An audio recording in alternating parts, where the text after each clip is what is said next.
నమస్కారం వార్తలకు స్వాగతం. ముందుగా ముఖ్యాంశాలు. డిప్యూటీ సీఎం బట్టి విక్రమార్క ప్రెస్ మీట్, పలు అంశాలపై వివరణ.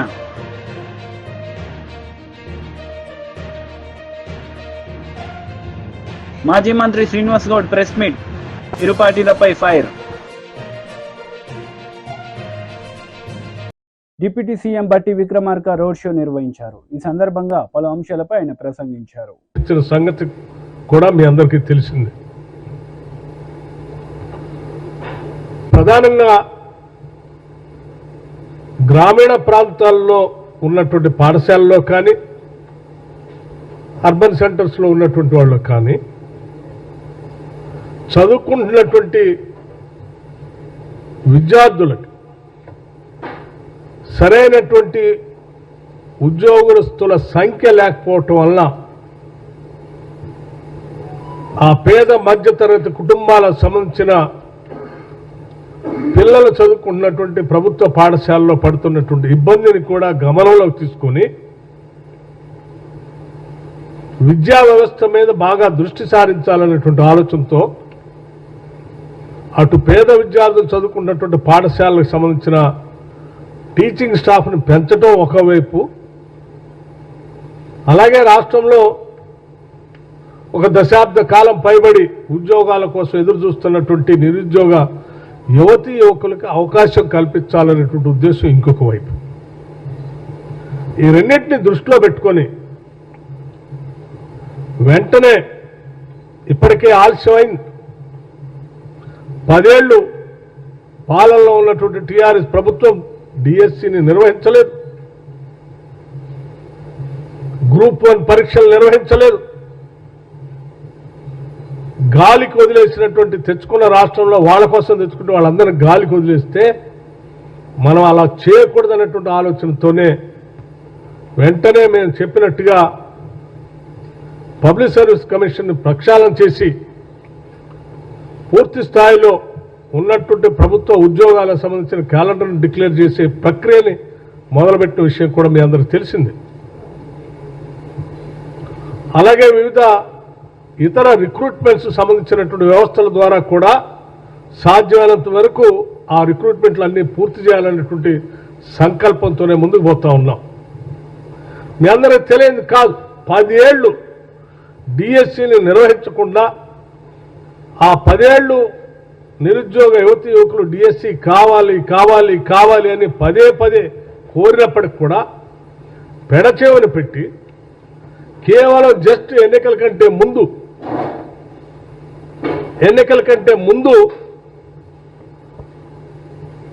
6/9/2023 నాడు ఉపాధ్యాయుల కోసం ఒక ప్రకటన చేయటం జరిగింది. అర్హులైనటువంటి అభ్యర్థుల నుంచి 29/2023, 28/10/2023 వరకు 1,77,527 అభ్యర్థులు దరఖాస్తులు ప్రకటనిస్తే చేసుకోవటం జరిగింది. కానీ ఎన్నికలు సమీపించాయి, అది ముందే తెలిసినటువంటి మాటే. సాధారణ ఎన్నికలు ఎప్పుడు వస్తాయో కూడా తెలిసినటువంటి విషయాన్ని దృష్టిలో అందరికీ తెలుసు. అయినప్పటికి కూడా 10 ఏళ్ళు నియమించకుండా ఆ టైంలో ప్రకటన చేసి కావాలని తాత్సారం చేసి వదిలేస్తే కూడా మనం అలాగే వదిలేయకూడదని చెప్పి మేము అధికారంలోకి వచ్చిన మరుక్షణమే దీని మీద బీజేపీ లీడర్ మీడియా సమావేశం నిర్వహించారు. ఈ సందర్భంగా పలు అంశాలపై ఆయన మాట్లాడారు. ప్రియాంక గాంధీ ఢిల్లీలో పెట్టుకుందా, రాహుల్ గాంధీ దేశాన్నంతా తిరుగుతుండగా దేశదిమ్మరిగా ఆయన దగ్గర జేబుల పైజాములా మడిచిపెట్టుకున్నాడా, మరి రేవంత్ రెడ్డికి అది దొరుకుతలేదా? మరి ఈ వాగ్దానాలన్నీ ఒట్టి నీటి మీద రాతలేనా? అసలు వీళ్ళకు చెయ్యాలన్నటువంటి ఆకాంక్ష ఉందా? ప్రజలకు యువకులను ఆదుకోవాలన్నటువంటి ఆలోచన వీళ్ళకు ఉన్నదా లేదా అనేది ఇవాళ అస్పష్టమైనటువంటి విధానాలతోటి మనకు ప్రభుత్వం కాలం వెల్లదీస్తూ ఉంది. ముఖ్యంగా నెల రోజుల నుంచి ఎక్కడ చూసినా సరే యూనివర్సిటీలలో నిరుద్యోగ నాయకులని, యువకులని, విద్యార్థి నాయకులని అరెస్టులు చేయడం. ఈయన వచ్చింది ప్రజాపాలన తీసుకొస్తా అన్నాడు, ఇనుప కంచెలు లేని పరిపాలన కొనసాగిస్తానన్నాడు. ఇవాళ ఎక్కడికి పోయినా ఇనుప కంచెలు దర్శనం ఇస్తూ ఉన్నాయి. ప్రజాపాలన అటకెక్కింది. ఒక 2 గంటలు ఫోటో ఆఫ్ అంటే మీడియా కోసం ఫోటో ఆఫ్ ఇచ్చి ప్రజాపాలన తీసుకొస్తానని చెప్పిండు తప్ప ఇప్పటి వరకు ఏది కూడా చేయలేనటువంటి పరిస్థితి కనపడతా ఉంది. తర్వాత కనీసం సోయి ఉండాల మనిషికి. ప్రతి సంవత్సరం 3 నుంచి 5% ఉద్యోగులు రిటైర్ అవుతుంటారు. కనీసం 3% అయితే ఖచ్చితంగా రిటైర్ అవుతుంటారు. ఆ రిటైర్ అయ్యేటువంటి పోస్టులన్నింటినీ ఏ రకంగా భర్తీ చేస్తారు అనేటువంటి స్పష్టంగా తెలియనటువంటి పరిస్థితి. తెలంగాణ ఏర్పడిన తర్వాత చాలా డిపార్ట్మెంట్లు ఇప్పటివరకు అన్ని డిపార్ట్మెంట్లలో పై స్థాయి పోస్టుల నుంచి కింది స్థాయి పోస్టుల వరకు అటు పోయిన తర్వాత ఇక్కడ వేయాల్సినటువంటి పోస్టులు ఏవి కూడా భర్తీ చేయకుండా ఇవాళ అదే రకంగా టీఆర్ఎస్ పార్టీ పెట్టింది, కేసీఆర్ పెట్టిండు. ఇప్పుడు దాన్నే రేవంత్ రెడ్డి కొనసాగిస్తున్నాడు తప్ప ఏం తేడా మనకు కనిపిస్తలేదు. 1970 సంవత్సరంలో ఏ పోస్టులు అయితే శాంక్షన్ అయినాయో వాటిని తప్ప కొత్త పోస్టులను ఒక్కటి కూడా పెంచలేదు, ఉన్నటువంటి పోస్టులను కూడా నింపే ప్రయత్నం చేయట్లేదు. కాబట్టి తెలంగాణ రావడం వల్ల నిరుద్యోగులకు ఏమొరిగిందని చెప్పేసి కేసీఆర్ని తిట్టిండ్రు. ఇప్పుడు రేవంత్ రెడ్డిని అదే రకంగా మనం అనాల్సినటువంటి పరిస్థితి కనపడతా ఉంది. తర్వాత ఆలోచన చేస్తే ఇవాళ నుంచి ఇవాళటి వరకు ఆలోచన చేసుకుంటే నిరుద్యోగ సమస్య గురించి, లేకపోతే ఈ గ్రూప్ 1 గ్రూప్ 2 పోస్టుల గురించి, మెగా డిఎస్సి గురించి నువ్వు ప్రజాపాలన కొనసాగిస్తున్నావు కదా, నిరుద్యోగ యువజన సంఘాలతోటి, విద్యార్థి సంఘాలతోటి ఎందుకు మాట్లాడతలేవు? మాట్లాడవచ్చు కదా, వాళ్ళ బాధలేంది, వాళ్ళ సాధక బాధకలు ఏంది అన్నటువంటి విషయంలో చర్చించడానికి నీకు దమ్ము లేదా? ఎందుకు భయపడుతున్నావు అని చెప్పేసి బీజేపీగా మేము ప్రశ్నిస్తూ ఉన్నాం. ఇప్పటి వరకు కనీసం ఒక అఖిలపక్ష మీటింగ్ అన్న పెట్టలేని సోయలేనటువంటి పరిస్థితి కనపడతా ఉంది. అఖిలపక్ష మీటింగ్ పెట్టి ఎందుకు ఈ రకంగా జరుగుతూ ఉంది, ఏం చేద్దామని ఆలోచన చేయొచ్చు కదా, అది కూడా నువ్వు చేయలేనటువంటి పరిస్థితి మనకు కనపడతా ఉంది. తర్వాత కేసీఆర్ ఏదైతే పెద్ద తప్పు చేసిండో ఈయనకు 2 అంతలా తప్పు చేస్తూ ఉన్నాడు. కేసీఆర్ ఎక్కడ పోతే అక్కడ అరెస్టులు చేపించేసి ప్రతిపక్ష నాయకులని అరెస్టు చేసేసి హౌస్ అరెస్టులు చేసేటువంటి పరిస్థితి ఉంటుండే. ఇవాళ రేవంత్ రెడ్డి ఏ ఊరికి పోయినా కానీ ముందస్తు అరెస్టులు తప్పనిసరి అయినాయి. దానికి ఉదాహరణకు నిన్న కల్లుగీత కార్మికుల కోసం అబ్దుల్లాపూర్ మెట్ రంగారెడ్డి జిల్లాకు పోతే భువనగిరి జిల్లా ప్రతిపక్ష నాయకులందరినీ అరెస్టు చేయించారు. దానికి అరెస్టుకు అర్థమే ఉంది. హౌస్ అరెస్టుల యొక్క ఎందుకు హౌస్ అరెస్టులు చేపిస్తా ఉన్నావు? నీకు అంత ఎందుకు ఇంత 7 నెలల పరిపాలనే ఇంత ఇన్సెక్యూరిటీగా ఎందుకు ఫీల్ అవుతా ఉన్నావు? పరిపాలన చేతగా కానా, లేకపోతే నీకు నీ పాలన సరిగ్గా లేదని చెప్పేసి ప్రజలు అసహించుకుంటున్నారా? దీని ఒకసారి అర్థం చేసుకోవాలి, నువ్వు ఎందుకు చేస్తున్నావు అనేటువంటి విషయంలో. మాజీ మంత్రి శ్రీనివాస్ గౌడ్ ప్రెస్ మీట్ నిర్వహించారు. ఈ సందర్భంగా పలు అంశాలపై ఆయన మాట్లాడారు. గత ప్రభుత్వం తయారు చేయించింది మేము ఇస్తున్నామనే మాట కూడా అనలేదు. సరే, అది మీకే వదిలిపెడతా ఉన్నాం. లూనాలకు కూడా లూనాలు ఇవ్వాలని చెప్పి ప్రపోజల్ కూడా ఉంది.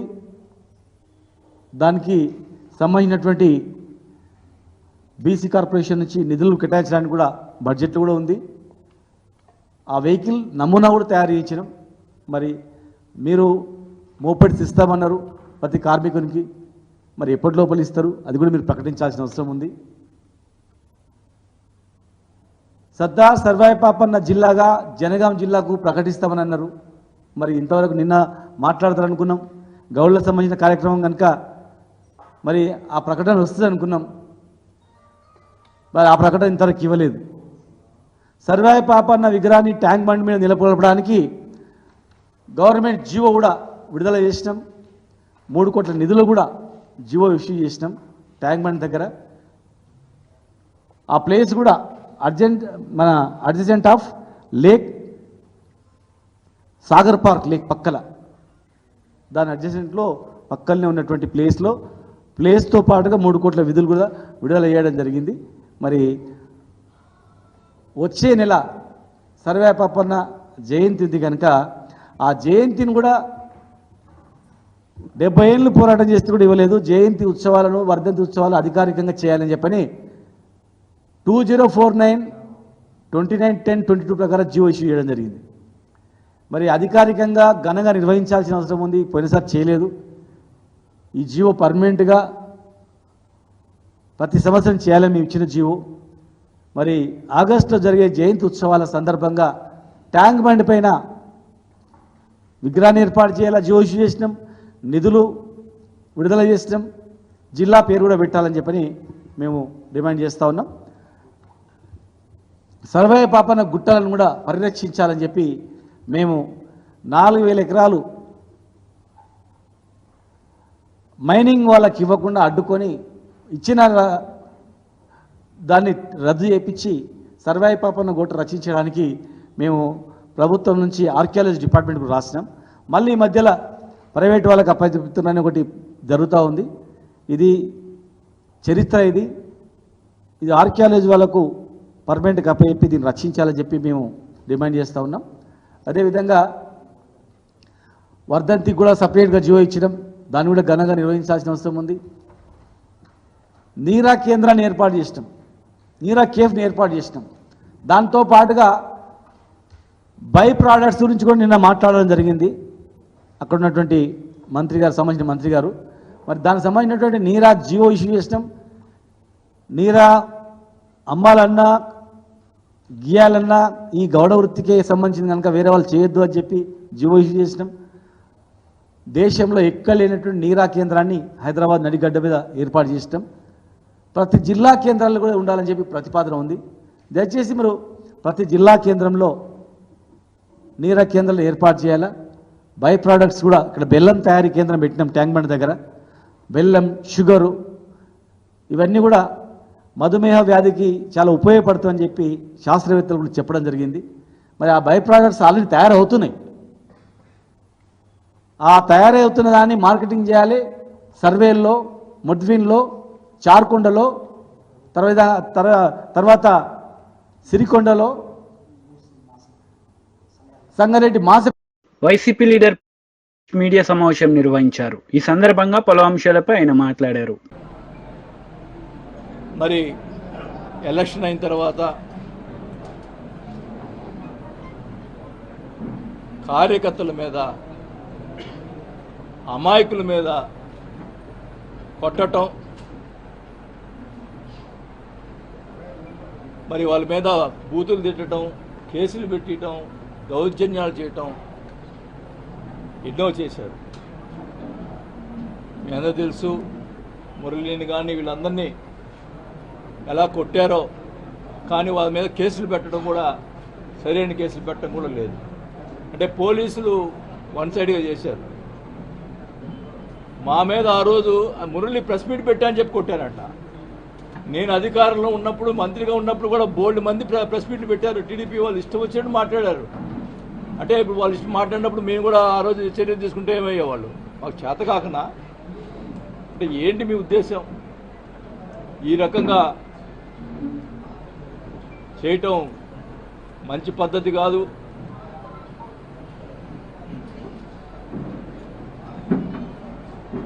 నేనైతే వాస్తవానికి ఎందుకులే మనకి ఈ రాజకీయాలు ఇంక వద్దు అనుకునే పరిస్థితిలో మీరే నన్ను మళ్ళా తీసుకొచ్చారు రాజకీయాలకి. ఈ ప్రతిపక్ష వాళ్ళని కూడా ఈ సభాముఖంగా తెలియజేసుకుంటా ఉన్నా. నేను వదిలిపెట్టను ఒంగోలుని. ఖచ్చితంగా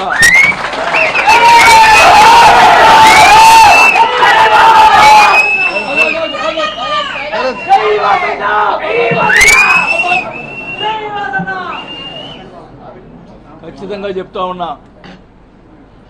నీకేమన్నా దమ్ము ధైర్యం ఉంటే నా మీద పగ తీసుకో, మామూలు కార్యకర్తల మీద కాదు.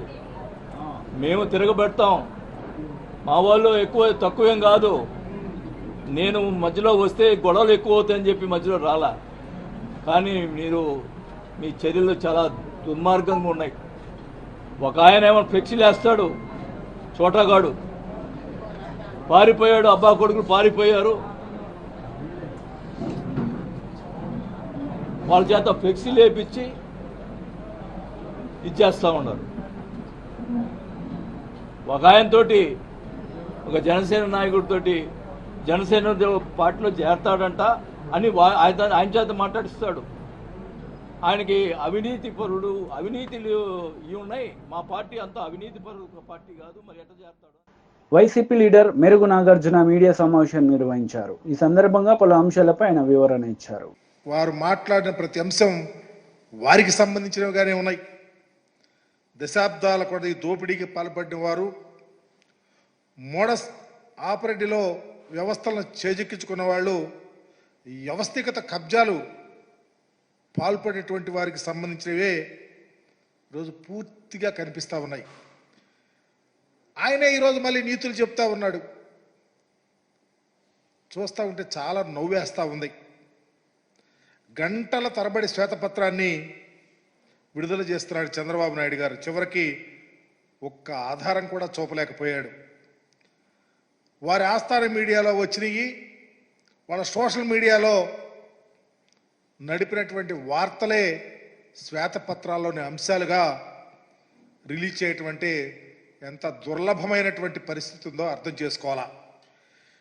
నేను చెప్పిన విషయాలు రికార్డులో లేవని, మాకెవరో చెప్పిన సమాచారం మాకు ఇస్తున్నామని, వాస్తవాలు మరి ఎగ్జిబిట్ చేయలేమని చెప్పి చివరికి మా అధికారులు కూడా కంపెల్ చేయలేకపోతున్నారని స్వయానా ముఖ్యమంత్రి గారే చెప్పటం ఈ శ్వేతపత్రాల అసలు రంగు బట్టబయలైంది. అయితే చాలా విషయాలు, ఇప్పుడు సపోజ్ ఖనిజాల మీద, భూముల మీద, సహజ వనరుల మీద, గృహ నిర్మాణం మీద, ల్యాండ్ టైటిలింగ్ మీద చాలా విషయాలు డిస్కస్ చేశారు. ఉదాహరణకి దసపల్లా భూములు, విశాఖపట్నంలో దసపల్లా భూములు చంద్రబాబు నాయుడు గారి ఆస్థాన మీడియా ఆయన నిరంతరము దుష్ప్రచారం చేసి దసపల్లా భూములు ఏయో జరిగినాయి అని చెప్తా ఉన్నారు. దసపల్లా భూములు ప్రభుత్వానికి కావని కోర్టులో చెప్పినాయి, సుప్రీంకోర్టే చెప్పింది. ఆ వ్యవహారంలో డెసిషన్ త్వరగా తీసుకొని కోర్టుకు సమర్పించాలని హైకోర్టు క్లియర్గా దాన్ని యాజ్ ఇట్ ఈజ్గా ఇంప్లిమెంట్ చేయమని చెప్తే దసపల్లా భూముల వ్యవహారం నిజంగా 2015లో తెలుగుదేశం పార్టీ హయాంలోనే సుప్రీంకోర్టు ఆనాడి అడ్వకేట్ జనరల్ వేణుగోపాల్ గారు రాష్ట్ర ప్రభుత్వానికి కూడా చాలా సూచనలు కూడా చేశారు. అది మర్చిపోతా ఉన్నారు, వాటిని చంద్రబాబు గారు దాటవేస్తూ ఉన్నారు. ఈ భూముల విషయంలో దరిదాపు 64 మంది యజమానులు వచ్చి, అయ్యా ఆ భూములు ప్రభుత్వానికి కాదు మాయి, మేము కావాలని ఇచ్చామని చెప్పి ఆనాడు అన్ని పత్రికల్లో వచ్చిన విషయాన్ని మర్చిపోతా ఉన్నారు. అయినా చంద్రబాబు గారు ఆరోపణలు చేస్తానే ఉన్నాడు. దారుణం ఏంటంటే కేవలం అబద్ధాలతో కాలం గడుపుతూ వాళ్ళ ప్రయత్నాలను కొనసాగిస్తూ ఉన్నారు. తప్పుడు రాతలు రాయటం, వాళ్ళ ఆస్థాన మీడియాతో మాట్లాడటం. నేను చెప్తా ఉన్నా, మీ పార్టీ ఆఫీస్ కూడా మీ హయాంలో తాత్కాలికంగా కట్టమని, తర్వాత వచ్చినటువంటి ఎవరి భూమి ఉందో ఎవరికి సంబంధించినటువంటి ఆ యజమానురాలు కూడా మాది భూమి అని చెప్పినటువంటి విషయాన్ని చంద్రబాబు గారు మర్చిపోతా ఉన్నారు. ఈరోజు చూస్తూ ఉన్నాం భూ కబ్జాలని. నేను అడుగుతా ఉన్నా చంద్రబాబు నాయుడు గారిని, అయ్యా మీరు అధికారంలో ఉన్నప్పుడు మీ బంధు ఆనాడు ఆయన పార్లమెంట్ సభ్యులుగా ఉన్నారు ఎంవిఎస్ మూర్తి గారు, గీతం కాలేజీలో భూములు, ప్రభుత్వ భూములు దరిదాపు 38 ఎకరాల పైబడి అన్యాక్రాంతంగా ఆక్రమించుకున్నారని చెబితే నువ్వు నోరు మెదపలేకపోయారు. మీ పత్రికలు ఎక్కడా రాయలా. ఎందుకు రాయలేకపోయారు? ఎందుకు మాట్లాడలేకపోతా ఉన్నారు?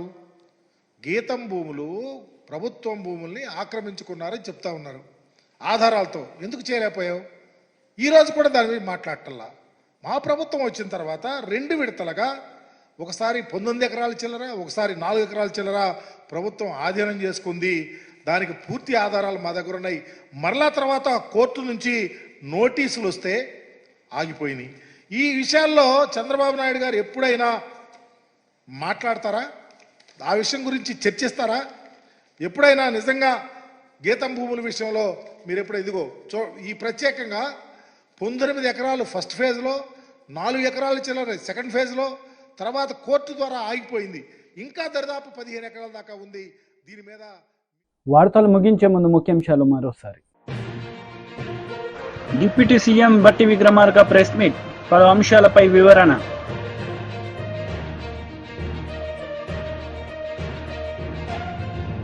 మాజీ మంత్రి శ్రీనివాస్ గౌడ్ ప్రెస్ మీట్, ఇరు పార్టీలపై ఫైర్. ఈ వార్తలు ఇంతటితో సమాప్తం. తిరిగి ప్రసారమయ్యే వార్తల్లో మళ్ళీ కలుద్దాం.